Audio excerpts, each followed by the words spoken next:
Ragama தேவத்த basilica தேவாலயத்தில் இடம்பெற்ற விசேட தேவாராதனையில் கலந்து கொண்ட போதே அவர் இதனை குறிப்பிட்டார்.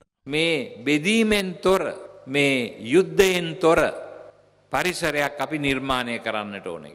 ශ්‍රී ලංකාව තුලත් ලෝකයේ තුලත් பிரிவினை இல்லாத யுத்தம் இல்லாத சூழலொன்றை நாம் உருவாக்க வேண்டும்.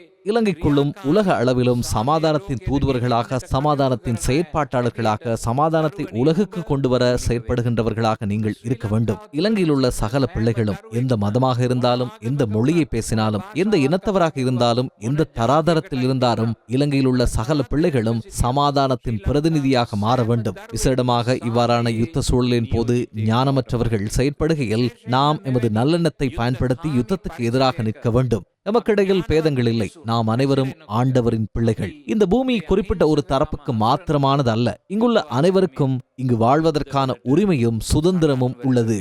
සිටින්නට අපි ධෛර්යමත් වෙන්නට ඕනේ. අපි අතර ભેදයක් නැහැ, අපි අතර වෙනස්කමක් නැහැ. අපි ඔක්කොම දෙවියන් වහන්සේගේ දරුවෝ.